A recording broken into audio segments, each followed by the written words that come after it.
হরে কৃষ্ণ। শনিবার শনিদেবের বার। এই শনিদেব হচ্ছে কর্মফল দাতা। তাই শনিবারে এর জন্য শনিদেবের কৃপা লাভের জন্য, গ্রহরাজ শনিদেবের শনি গ্রহ দূরীভূত করার জন্য ভক্তরা পুজো করে বাড়িতে। এবং বিশেষত এই ফাল্গুন মাসের কিন্তু আলাদা একটা গুরুত্ব রয়েছে। বছরে দ্বাদশ মাসের মধ্যে একটা অন্যতম গুরুত্বপূর্ণ মাস হচ্ছে ফাল্গুন মাস। তাই আজকের এই পর্বে আমরা জানবো এই শনিবারের ব্রত কথা, সেই সঙ্গে ফাল্গুন মাসে কোন কোন কাজ করা বা এই শনিবার দিনে কোন কার্যটি করার মাধ্যমে সৌভাগ্য লাভ করা যায় সেই প্রসঙ্গেও জেনে নিব। তাই আশা করছি আজকের এই তথ্যগুলো আপনাকে অবশ্যই সমৃদ্ধ করবে। ভালো লেগে থাকলে একটি লাইক করে কমেন্টে জয় শ্রী শনিদেবের জয় একবার হলেও লিখে যাবার অনুরোধ জানাচ্ছি। দেখেন, এই শনিবার দিনটি প্রত্যেকটা দিন এক একটা দেবতা এবং দেবীদের জন্য উৎসর্গীকৃত। যেমন বৃহস্পতিবার মা লক্ষ্মীর দিন, মঙ্গলবার হনুমানজির দিন বলা হয়, তেমনি শনিবার হচ্ছে কিন্তু শনিদেবের দিন। যদি কোনো ভক্তের জীবনে শনি গ্রহের দোষ থাকে, তবে এই শনিদেব হচ্ছে কর্মফল দাতা, যিনি সমস্ত গ্রহের মধ্যে রাজা হচ্ছে কিন্তু এই শনিদেব। আর শনিদেবের দুই ধরনের দৃষ্টি। যাদের উপরে শনির বক্র দৃষ্টি পড়ে, এদের জীবনে কিন্তু সহজে ভালো কিছু হয় না। অপরদিকে শনিদেবের যদি সুদৃষ্টি থাকে, তবে ব্যক্তি কর্মক্ষেত্রে সহজেই কিন্তু উন্নতি লাভ করতে পারে, সহজেই কর্মক্ষেত্রে সৌভাগ্য লাভ করতে পারে এবং সে ব্যক্তি এগিয়ে যেতে পারে অল্পতেই। দেখবেন অনেকে আছে যে অল্প একটুকু কর্ম করে কিন্তু সেই কর্মের মাধ্যমে সে সফলতা অর্জন করতে পারে। আবার অনেকে গাধার মতো পরিশ্রম করেও সফলতা কিন্তু অর্জন করতে পারে না। এমনটা কেন হয়? এমনটা আসলে এই শনিদেব তার সুদৃষ্টি থাকার কারণে হয়ে থাকে কিন্তু। আর এই শনিবারে যদি কোনো সন্তান জন্মগ্রহণও করে, স্বাভাবিকভাবে বলা হয়েছে তাদের জীবনে শনি গ্রহের একটা সুদৃষ্টি কিন্তু থাকে। এজন্য সবকিছু মিলিয়ে শনিবার দিনটি কিন্তু অত্যন্ত গুরুত্বপূর্ণ এবং একটি মাঙ্গলিক দিন। যদিও আমরা অনেকে শনিবারকে অশুভ বলে জানি, কিন্তু শনিবার পুজো আদি করার জন্য শনিবার দিনটি কিন্তু একটি অন্যতম গুরুত্বপূর্ণ দিন। বিশেষত এই শনিদেব তিনি হচ্ছে কিন্তু সূর্যতনয়, সূর্যের দুই পুত্র। এক হচ্ছে মৃত্যুর দেবতা যম, আর একজন হচ্ছে কর্মফলদাতা শনিদেব। মৃত্যুর দেবতার চরণে সবাই কিন্তু মস্তক নত করে, মানে নত করতে হয় সেই অসুর থেকে দেবতা। এবং এই কর্মফলদাতা শনিদেব, তিনি আপনি ভালো কর্ম করেন এবং খারাপ কর্ম করেন, প্রকৃতির নিয়মে কর্মফল একদিন আপনাকে ভোগ করতেই হবে। এটাই হচ্ছে জগতের নিয়ম। আপনি যেমন কর্ম করেন একদিন তেমন কর্মফল আপনাকে ভোগ করতেই হয় কিন্তু। এজন্য কর্ম করা উচিত, সৎ কর্ম। এই জগৎটাই হচ্ছে কর্মক্ষেত্র। যেমন বীজ বপন করবে তেমনি ফল লাভ করবে। এই যে কর্মফল যিনি দান করে, তিনি হচ্ছে কিন্তু শনি দেবতা। এজন্য ওই যে বলে পাপ ছাড়ে না বাপ কেউ, কথাটা কিন্তু এই শনিদেবের থেকে এসেছে। তিনি নিজের বাবাকে পর্যন্ত ছাড় দেয়নি। তাই তো শনিদেব এত এত কঠোর দেবতা। এবং শনিবারে জন্মগ্রহণ করলে এজন্য স্বাভাবিকভাবে তাদের মধ্যে রাগ একটুকু বেশি থাকে।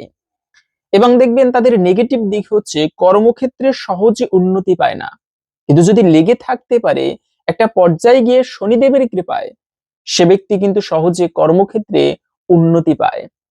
এবং শনির দশা যদি কারো উপরে থাকে, আমরা বর্তমানে গ্রহদোষকে মানি না বা বিশ্বাস করতে চাই না, তবে এই শনির দশা থাকলে কিন্তু এত সহজে ব্যক্তি জীবনে তার ভালো কিছু হয় না। দ্বাদশ বছর পর্যন্ত শনির দশা থাকে, শনির সাড়ে সাথী আছে।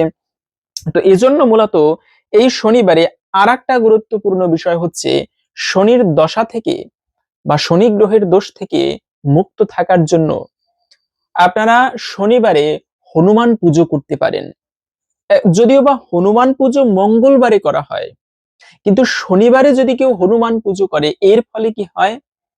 এর ফলে বলা হয়েছে সে ব্যক্তি সেই মানে শনির দশা থেকে মুক্ত থাকতে পারে। কেননা হনুমানকে আবার শনিদেব প্রভু জ্ঞানে মান্য করে। এই হনুমান যে হচ্ছে মহাবলশালী রাম ভক্ত হনুমান।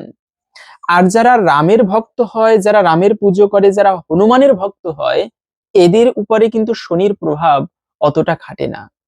এজন্য শনি গ্রহ এতটা গুরুত্বপূর্ণ, মানে এই হনুমানজির পুজো এতটা গুরুত্বপূর্ণ। যদি কোথাও যাত্রা করে বিপদে পড়ে, হনুমানকে স্মরণ করলে ভগবান যেমন নৃসিংহদেব রূপে ভগবান তার ভক্তকে রক্ষা করে, তেমনি হনুমানকেও বলা হয় সংকট নাশন। হনুমান পুজো করা বাড়িতে এতে বিপদ নাশ হয়ে থাকে। তো আপনারা বিপদে পড়লে এই হনুমানজির স্মরণ করতে পারেন। বিশেষত যদি কোনো ব্যক্তি এরকম মনে করেন যে জীবনীতে একটা গ্রহদোষ, একটা অশুভ লেগেই রয়েছে, তবে সেক্ষেত্রে আপনারা একাদশ শনিবার, মানে 11 শনিবার হনুমানজির পুজো করতে পারেন। একাদশ শনিবারে হনুমানজির পুজো আদি করে আপনারা ভক্তি ভরে তার উদ্দেশ্যে ব্রত কথা শ্রবণ করবেন। বিশেষত হনুমান চল্লিশা পাঠ করা একাদশ শনিবার, এটা অত্যন্ত শুভ শনি গ্রহ দূর করার জন্য। পাশাপাশি হচ্ছে এই দিনে কাউকে কখনো কষ্ট দিতে নেই, এটার একটা গুরুত্বপূর্ণ বিষয়। শনিবার দিন কেন এত মঙ্গলময়? বিশেষ করে কর্মফলদাতা শনি, আপনি যেমন কর্ম করবেন শনিদেব তেমন ফল দান করে। এজন্য শুধু শনিবারে নয়, জীবনের কখনো চলার পথে কোনো সময় যেন কাউকে কষ্ট দেওয়া না হয়, তাহলে ওই ব্যক্তির কষ্টের ফল তোমাকেও অবশ্যই পেতে হবে প্রকৃতির নিয়মে। এজন্য শনিদেব এই কর্মফল তিনি দান করে থাকে। তাই তো শনিদেব এতটা গুরুত্বপূর্ণ। এবং এই শনিদেব মানে এই শনিবারে কখনো ভুলেও, সে হতে পারে একটা বৃদ্ধ, হতে পারে বিকলাঙ্গ, যেই হোক না কেন, বাড়িতে যদি কোনো অতিথি আসে, সে যেন খালি হাতে বা খালি মুখে বিনা আপ্যায়নে বাড়ি থেকে ফিরে না যায়। আপনারা এমন ভাবে আবার প্রতিদিন ঠাকুর ঘরে পুজো দিবেন, এর ফলে পরিবারের অশুভ দূরীভূত হয়। এবং শনিবারে কাউকে কষ্ট দিতে নেই, পাশাপাশি শনিবারে কারো নিন্দা করতে নেই। আমরা কি হয়, এক জায়গায় বসলে অপরের বিভিন্ন নিন্দা মন্দ শুরু হয়ে যায়, কিন্তু অপরের নিন্দা করা এটা কখনোই কোনো সময়ের জন্য ভালো নয়, শুভ নয়, অপরের নিন্দা আদি করা। তো এজন্য অপরের নিন্দা মন্দ কখনো করা উচিত নয়। বিশেষত বৈষ্ণব নিন্দা সব থেকে ভয়ানক অপরাধ, এবং শনিবারেও এর থেকে দূরে থাকা উচিত। পাশাপাশি শনিবারে ভগবানের পুজো করতে পারেন। ভগবান শ্রী বিষ্ণু, সমস্ত দেবদেবী হচ্ছে ভগবানের সেবক, সে যেই হোক না কেন। আর ভগবানের পুজো করলে সমস্ত অশুভ দূরীভূত হয়ে থাকে। এজন্য সব থেকে ইফেক্টিভ বা কার্যকরী বিষয় হচ্ছে শনিদেবের কৃপা লাভের জন্য আপনারা প্রত্যেকে শনিবার দিনে সেই শনিদেবের পুজোর পাশাপাশি বিশেষত ভগবানের পুজোটা প্রত্যেকে বিশেষভাবে করবেন। কেননা জীবনে যদি কেউ ভবসমুদ্র পার হতে চায়, তার উচিত ভগবান শ্রী বিষ্ণুজির পুজো করা, ভগবানের সেবা আদি করা। এজন্য সেই ভগবানের সেবার ফলে জীবনের সেই সমস্ত অশুভ পর্যন্ত দূরীভূত হয়। তাই এখন আসুন আমরা ধৈর্য ধরে, অনেকে আছে শনিবারে ব্রত আদি করবে, পুজো করবে, এই শনিবারের ব্রত কথা ভক্তি ভরে শ্রবণ করি।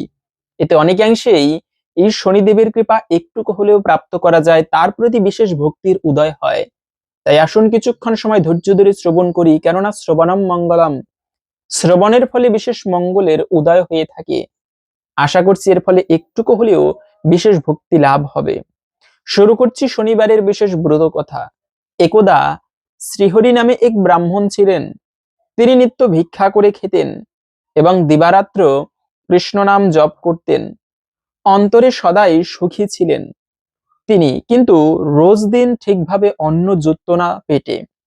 হেনকালে তার এক পুত্র জন্ম নিল। পুত্রের নাম রাখলেন সুমঙ্গল। পুত্রটি ছিল অত্যন্ত মেধাবী, সবাই তার গুণগান গাইত। অল্প দিনের মধ্যেই শিশুপুত্রটি শাস্ত্র নিয়ে জ্ঞান অর্জন করে শাস্ত্রজ্ঞ হলো এবং পণ্ডিত হিসেবে সমাজে আখ্যা পেল। তার সেই পুত্র অর্থাৎ সুমঙ্গল তার জীবনে পিতামাতাকে ছাড়তে চাইল এবং হঠাৎই পিতা মাতাকে ছেড়ে গৃহত্যাগ করলো। গৃহত্যাগের বহুদিন পর সুমঙ্গল আচমকাই কোনো এক জায়গায় শুনল তার পিতামাতা পরলোক গমন করেছেন। তখন সে মন থেকে অত্যন্ত ভেঙে পড়ে ও দুঃখে জর্জরিত হয় আপন মনে। এই কথা শোনার পর সুমঙ্গল গয়া গিয়ে পিতামাতার উদ্দেশ্যে পিণ্ডদান করলো। আসলে বাস্তবে খালি চোখে দেখা না গেলেও এ সবই ছিল শনি দেবতার দৃষ্টি, যার কারণে তার জীবনে দুঃখ ঘনিয়ে আসতে লাগলো। তারপর ঘুরতে ঘুরতে সুমঙ্গল বহুদূরে একটি নগরে এক রাজসভায় এসে উপস্থিত হয়। রাজার সাথে তার কথাবার্তা হয় এবং ধীরে ধীরে রাজা তার সম্পর্কে তার থেকে জানতে পারে এবং সে তার পরিচয় দিতে থাকে। সে রাজাকে তার নাম সহ তার দুঃখজনক ঘটনা, যে তার পিতামাতা পরলোক গমন করেছেন, সমস্ত বিষয়টি বলে এবং এর সাথে এটাও বলে যে সে দেশ বিদেশে ঘুরে বেড়ায়। এরপর রাজা তাকে তার সমস্ত দুঃখ দুর্দশার কথা নিজের কাছে কথা শুনে নিজের কাছে থাকতে বলে। এরপর রাজা তাকে আরো বলেন, তোমার কথাবার্তা এবং আচরণ দেখে মনে হচ্ছে তুমি একজন শাস্ত্রজ্ঞ। শাস্ত্র পাঠ করে সভাসদগণকে তুষ্ট করার কথা বলেন তাকে। এরপর রাজা সুমঙ্গলকে বলেন, আমার দুই পুত্র আছে, তাদেরকে তোমাকে শাস্ত্র বিষয়ে শিক্ষা দান করতে হবে। এই কথা শুনে সুমঙ্গল অত্যন্ত সন্তুষ্ট হলো এবং সে রাজার নিকট থাকতে রাজি হলো। এরপর একদিন সুমঙ্গল আহ, এরপর প্রতিদিন রাজার দুই পুত্র সুমঙ্গলের কাছে পড়তে লাগলো। হঠাৎই একদিন পড়ুয়া বেশে শনি দেবতা এসে উপস্থিত হলেন। সুমঙ্গল তাকে চিনতে না পেরে একজন পড়ুয়া হিসেবে তাকে প্রশ্ন করে বলে, তুমি এখানে কি করছো? পড়ুয়া হিসেবে শনি দেবতা উত্তর দেন, শাস্ত্র সম্পর্কে অধ্যয়ন করতে এসেছি। সুমঙ্গল বলে, অতি যত্ন সহকারে তোমাকে আমি শাস্ত্র শেখাবো। সুমঙ্গল তার কাছে তার পরিচয় জানতে চাইল। তখন সে তার পরিচয় হিসেবে বলল, শনি বলে পরিচয় কিবা দেব আর, শনিশ্চর নাম মম সূর্যের কুমার। এরপর সুমঙ্গল বলে, সত্যিই যদি তুমি শনি হও তাহলে আমার দুঃখ কিসে দূর হবে সেটা তুমি বলে দাও। আমার উপর তোমার দৃষ্টি রয়েছে, কিসে সেই দৃষ্টি দূর হবে তুমি বলে দাও। তখন শনি দেবতা তাকে নির্দেশ দেয় যে আর 6 মাস তোমাকে এই কষ্ট ভোগ করতে হবে। কিন্তু একটা কথা শোনো, এই 6 মাসের মধ্যে তুমি বা এই 10 মানে মাঝে 10 দণ্ড যাবে, তো এই সময় তুমি ভাগীরথীর তীরে গিয়ে নারায়ণের ভজনা করো এক মনে। এই বলে শনি দেবতা অন্তর্ধান হলেন বা চলে গেলেন। সুমঙ্গল আর তার দেখা পেল না। শনি দেবতার আজ্ঞামতো সুমঙ্গল গঙ্গা তীরে গিয়ে নারায়ণের ভজনা শুরু করলো। 10 দণ্ড পূর্ণ হলো এরকমটা ভেবে সুমঙ্গল ভুল করে তখনও ভজনা তার পূর্ণ হয়নি।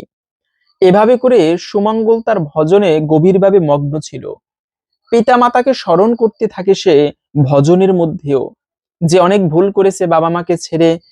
এমন সময় রাজার দুই পুত্র সেই নদী পারে এসে উপস্থিত হয় এবং সুমঙ্গলের ধ্যানে ও ভজনে বিপন্ন আনার চেষ্টা করে অজান্তেই। তা দেখে শনি দেবতা খুবই ক্ষুব্ধ হয় এবং শনি দেবতার সুমঙ্গল কতটা পরিমাণে গভীর ধ্যানে মগ্ন সেটাও পরীক্ষা করার জন্য রাজার দুই মুন্ডু আলাদা করে সুমঙ্গলের শরীরের উপর ফেলে দেন। মানে ছলনা করে মায়ার ছলে রাজার দুই পুত্র মুন্ডু কেটে ওই সুমঙ্গলের কোলে ফেলে দেয়। কিন্তু সুমঙ্গল এতটাই গভীর ধ্যানে মগ্ন এটা লক্ষ্য করেনি। এভাবে করে সুমঙ্গল ভেবেছে হয়তোবা যে আমার ভজন এবং ধ্যান, মানে এভাবে করে সুমঙ্গল সেই ভজনে গভীরভাবে মগ্ন ছিল এবং শনি দেবতা গিয়ে রাজাকে স্বপ্ন দেখিয়েছে যে রাজা তোমার দুই পুত্র সেই নদী পারে খুবই মানে বিপদের মধ্যে আছে। তখন রাজা গিয়ে, আমি সংক্ষেপে বলে দিচ্ছি, রাজা তখন এই অবস্থায় দ্রুত নদী পারে যান এবং রাজ কর্মচারীদের নিয়ে তার পুত্রদের মুন্ডু ধর থেকে আলাদা দেখে রাজা মাটিতে গড়াগড়ি খেয়ে কান্না করতে থাকে। এই সময় রাজার লোকেরা সুমঙ্গলকে এর জন্য দায়ী করে তাকে কারাগারে বন্দী করেন। সুমঙ্গলকে কঠোর থেকে কঠোরতম শাস্তি দেওয়া হয়, কিন্তু তা সত্ত্বেও সুমঙ্গল ওই কারাগারে বন্দী অবস্থাতেও শনি দেবতাকে স্মরণ করছিলেন এবং সে তার ভক্তি ও শ্রদ্ধার মাধ্যমে শনি দেবতার ভজন করতেন। এই ঘটনার বেশ কিছুদিন পর হঠাৎ করে রাজার দুই পুত্র ফিরে আসে। রাজা অবাক হয় এবং তাদের দিকে করুণ দৃষ্টিতে তাকিয়ে থেকে বলেন, কোথায় হারিয়ে গিয়েছিলে আমার বুকের মানিক? তারা উত্তর দিল যে শয্যা পরে ছিনু মোরা করিয়া শয়ন। এই কথা শুনে মহারাজ আশ্চর্য হলেন এবং বুঝতে পারলেন না কিছুই।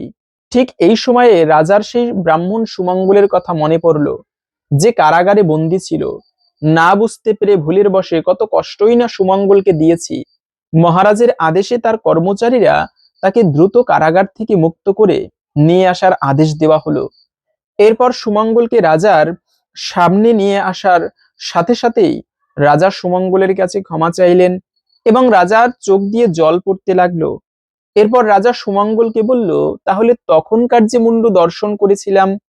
সুমঙ্গল তখন উত্তর দিলেন, আমি কিছু জানি না মহারাজ, আমি শুধু এটুকুই জানি, আমি শুধু শনির দৃষ্টিতে বা প্রকোপে কষ্ট পাচ্ছি। এরপর রাজা বললেন, যদি শনি দেবতার দর্শন পাই তাহলে তার পা ধরে পুজো করব। এই কথা শুনে সুমঙ্গল সেখান থেকে চলে গেল। এই সমস্ত কথা শনিদেব শুনে তিনি তার দর্শনে তখন দর্শন দিলেন রাজাকে। শনিদেব শনি দেবতাকে দর্শন করে রাজা প্রণাম করলেন এবং বললেন, তোমার দর্শন যখন পেয়েছি, তোমার পূজার বিধান তুমি বলে দিয়ে যাও প্রভু। শনি দেবতা রাজার কথা শুনে তিনি নিজেই রাজাকে পূজার বিধান বললেন।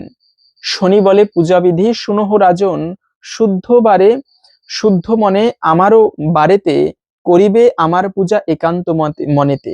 নীলবস্ত্র কৃষ্ণ তিল তৈল যে দেবে, মোষ আর মাসকলাই সংগ্রহ করিবে। কৃষ্ণবর্ণ ঘট রাজা করিয়া স্থাপন, পঞ্চফুল ফলে করিবে অর্পণ।